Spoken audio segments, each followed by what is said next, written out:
जय जगन्नाथ। आज हम बात करेंगे हमारे देश में स्थित एक ऐसे मंदिर की जहाँ पर विराजमान भगवान की मूर्ति के अंदर हमारे भगवान का असली दिल मौजूद है। बिल्कुल सही सुना आपने, हमारे भगवान का असली दिल मौजूद है जगन्नाथ मंदिर के अंदर, और यह मंदिर उड़ीसा के पुरी में स्थित है। आइए इसके बारे में और इसके इतिहास के बारे में हम जानते हैं, और इसकी यात्रा के पीछे की कहानी क्या है और इसके इतिहास के बारे में भी हम आज जानेंगे। जगन्नाथ पुरी यात्रा पूरे भारत में प्रसिद्ध है। आइए इसके इतिहास के बारे में जानते हैं। पुराणों के अनुसार ये धार्मिक परंपरा सतयुग से चली आ रही है। स्कंद पुराण के मुताबिक द्वापर युग से पहले सिर्फ भगवान विष्णु की रथ यात्रा होती थी। द्वापर युग के बाद श्री कृष्ण, बलभद्र और सुभद्रा के रथ भी शामिल हुए। धर्म ग्रंथों के मुताबिक 3 पुराणों में रथ यात्रा का जिक्र होता है। पहला पद्म पुराण, दूसरा स्कंद पुराण और तीसरा है भविष्य पुराण। सतयुग में एक राजा इंद्रद्युम्न हुए। वे और उनकी रानी गुंडीचा भगवान विष्णु की बहुत बड़ी भक्त थी। उनके महल में नीम का एक पेड़ था। राजा उसके पास यज्ञ किया करते थे। एक दिन भगवान रानी के सपने में आए और नीम के तने को जगन्नाथ रूप मानकर पूजने को कहा। फिर राजा रानी ने यज्ञ करने वाली जगह पर ही पेड़ के तने से 3 मूर्तियां बनाई, जो जगन्नाथ, उनके भाई बलभद्र और बहन सुभद्रा की थी। भगवान दोबारा सपने में आए और मूर्तियों को मंदिर में स्थापित करने के लिए कहा और बोले, मंदिर में स्थापित होने के बाद मैं हर साल 7 दिनों के लिए तुम्हारे महल में आऊँगा। फिर राजा रानी ने मंदिर बनवाया। रानी के कहने पर महल से मंदिर तक मूर्तियों को ले जाने के लिए एक बड़ी रथ यात्रा का आयोजन किया गया। हर वर्ष उड़ीसा के पुरी में भगवान जगन्नाथ की रथ यात्रा का विशाल और भव्य आयोजन किया जाता है। हिंदू पंचांग के अनुसार हर साल आषाढ़ माह के शुक्ल पक्ष की द्वितीया तिथि पर विशाल रथ यात्रा निकाली जाती है। फिर आषाढ़ माह के शुक्ल पक्ष 10वीं तिथि पर इसका समापन होता है।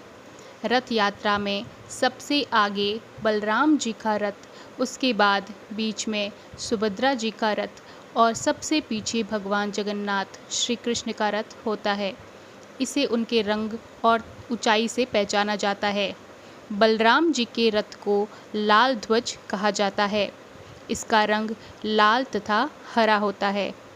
देवी सुभद्रा के रथ को दर्पदलन तथा पद्म रथ कहा जाता है, जो कि काले, नीले और लाल रंग का होता है। जबकि भगवान जगन्नाथ का रथ जो है उसे नंदी घोष या गरुड़ ध्वज कहते हैं। इसका रंग लाल तथा पीला होता है। आइए अब जानते हैं कि भगवान जगन्नाथ के रथ को किस प्रकार बनाया जाता है। भगवान जगन्नाथ का रथ रामनवमी से इस रथ के बनने की शुरुआत हो जाती है। रथ के लिए लकड़ियाँ ओडिशा के मयूरभंज, गंजाम और क्योंझर के जंगलों से आती है। इसके लिए वन विभाग के अधिकारी मंदिर को सूचना भी भेजते हैं। पुजारी लकड़ी लेने के लिए जंगल में जाते हैं और पेड़ों की पूजा करते हैं। इसके बाद सोने की कुल्हाड़ी से पेड़ों पर कट लगाया जाता है। यही शुरुआत होती है कि उस पेड़ की लकड़ी से इस रथ को बनाया जाएगा, इसलिए सोने की कुल्हाड़ी से इस पेड़ को काटा जाता है। रामनवमी के दिन रथों के लिए लकड़ियां काटने का कार्यक्रम शुरू कर दिया जाता है। पहली लकड़ी सोने की कुल्हाड़ी से काटी जाती है। जगन्नाथ मंदिर के पास गजपति महल के सामने रथ को बनाया जाता है। इस रथ को बनाने के लिए 150 से ज़्यादा कारीगर 2 महीने में इस रथ को बनाते हैं। भगवान जगन्नाथ की ये रथ यात्रा हर साल आषाढ़ महीने की द्वितीय तिथि पर निकाली जाती है।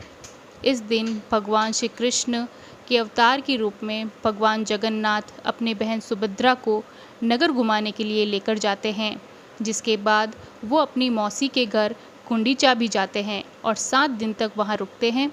तभी ये रथ निकलने की परंपरा जो है तब से चली आ रही है। आइए अब जानते हैं भगवान जगन्नाथ के रथ की ऊंचाई क्या है और उसे कितनी लकड़ियों से बनाया जाता है। भगवान जगन्नाथ का रथ जो है वो सबसे ऊंचा माना जाता है। उनके रथ के अंदर 832 लकड़ियों का इस्तेमाल किया जाता है। इसकी ऊंचाई 45 फीट 6 इंच की होती है। लंबाई और चौड़ाई 34 फीट 6 इंच की होती है। इसी के साथ बलभद्र का जो रथ होता है उसकी ऊंचाई 45 फीट की होती है और बलभद्र जी के रथ के अंदर 763 लकड़ियों का इस्तेमाल होता है। इसी के साथ सुभद्रा जी का रथ जो है उसके अंदर 593 लकड़ियों का इस्तेमाल किया जाता है और सुभद्रा जी के रथ की ऊंचाई 44 फीट और 6 इंच की होती है। लंबाई और चौड़ाई सुभद्रा जी के रथ की 31 फीट 6 इंच की होती है। लगभग ये तीनों रथ की ऊंचाई बराबर होती है, लेकिन इन तीनों रथों के अंदर भगवान जगन्नाथ का जो रथ है उसकी ऊंचाई सबसे ज़्यादा होती है। आइए अब जानते हैं कि इस रथ को कौन से समुदाय के लोग बनाते हैं। जगन्नाथपुरी के रथ को सिर्फ और सिर्फ 7 समुदाय के लोग ही बना सकते हैं और उन 7 समुदाय के अंदर आता है, पहला समुदाय है महाराणा विश्वकर्मा समुदाय। इसमें भी 2 तरीके के लोग होते हैं, एक तो सुतारी महाराणा, दूसरा तली महाराणा। सुतारी महाराणा जो होते हैं ये समुदाय के लोग रथ के नाप का ध्यान रखते हैं और दूसरे तली महाराणा जो होते हैं वो रथ के हिस्सों को जोड़ने का कार्य करते हैं। दूसरा समुदाय जो है वो भोई सेवक समुदाय होता है। वे लोग, इस समुदाय के लोग लकड़ियों को रथ बनाने वाली जगह पर पहुंचाने का कार्य करते हैं। इसी के साथ जो तीसरा समुदाय है वो है कर्तिया समुदाय। इस समुदाय के लोग लकड़ियों को चीरने का कार्य करते हैं। और चौथा समुदाय जो है वो लुहार समुदाय है। ये लोग रथों के पहियों में लगने वाले लोहे और पीतल का कार्य करते हैं। रथ को बनाने के लिए जो 5वां समुदाय है वो है रूपकार समुदाय। इस समुदाय के लोग तीनों रथों पर कलाकृतियाँ बनाते रहते हैं। और छठा समुदाय जो है वो दर्जी समुदाय है। ये लोग रथों में लगने वाले कपड़ों का कार्य करते हैं। और अंतिम समुदाय 7वां समुदाय है वो है चित्रकार समुदाय और ये समुदाय रथों में सभी प्रकार के रंग भरने का कार्य करते हैं। आइए अब हम भगवान जगन्नाथ के रथ में लगे घोड़े तथा उनके पहियों को क्या क्या कहा जाता है उसके बारे में जानकारी लेते हैं। इस रथ में लगे लकड़ी के 4 घोड़े होते हैं।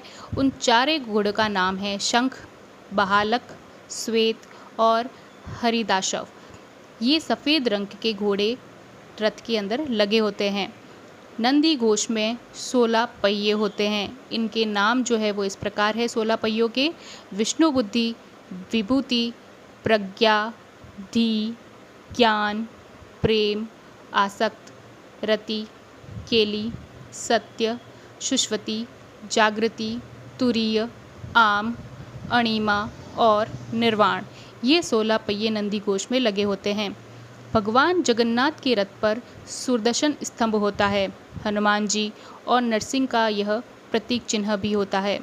इस रथ के रक्षक भगवान विष्णु का वाहन पक्षीराज गरुड़ है।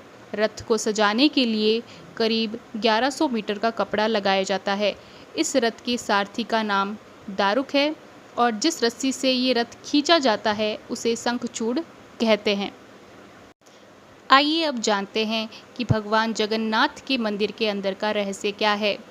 माना जाता है कि भगवान जगन्नाथ की मूर्ति के अंदर आज भी दिल धड़कता है भगवान श्री कृष्ण का, और यही रहस्य है कि भगवान श्री कृष्ण का दिल जो है वो भगवान जगन्नाथ की मूर्ति के अंदर धड़कता है।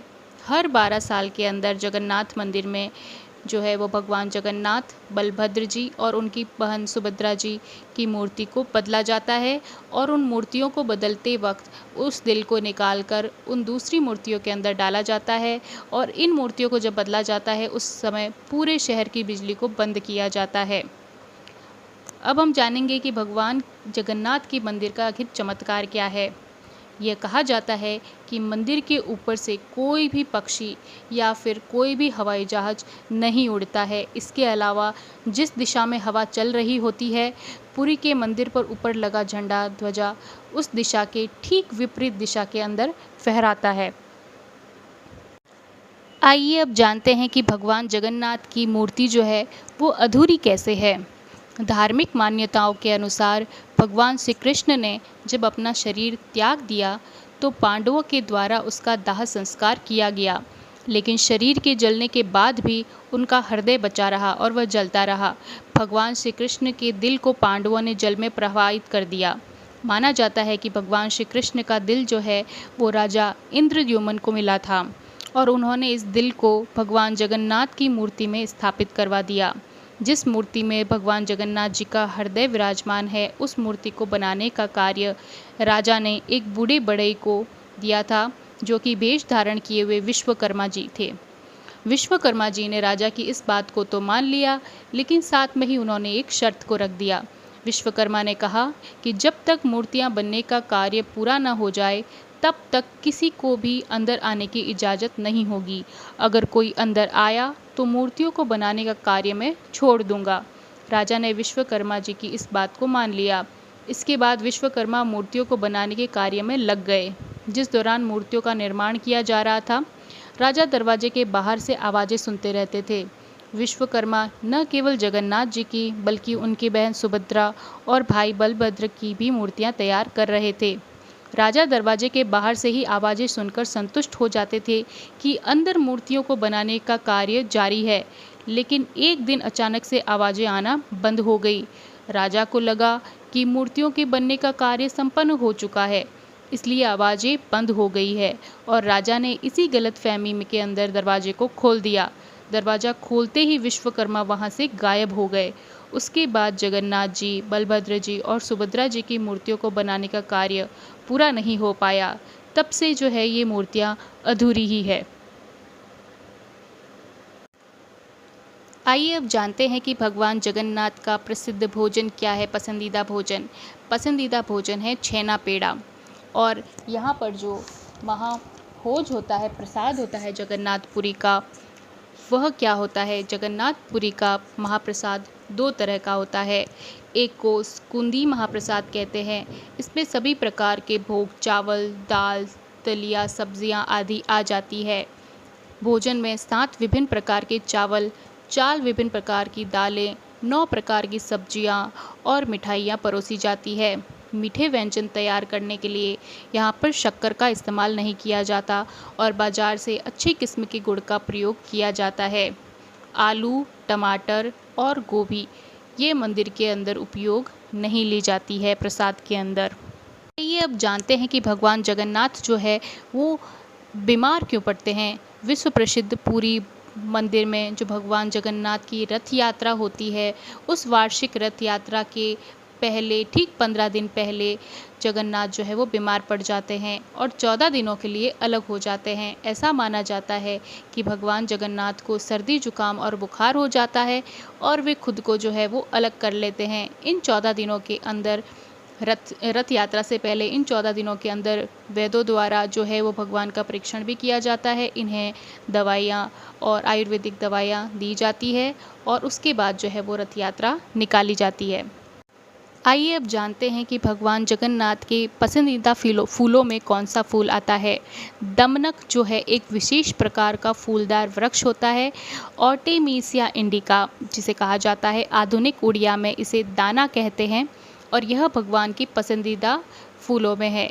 और दूसरा जो फूल है वो है चंपक और दमनक, ये 2 फूल जो है वो भगवान जगन्नाथ के पसंदीदा फूल हैं।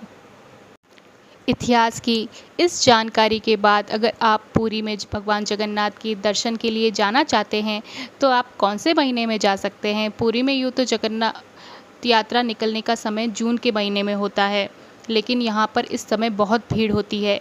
अगर आप पुरी क्षेत्र में घूमना चाहते हैं तो आपको यहाँ पर अक्टूबर से मार्च के बीच में जो है आपको घूमना चाहिए।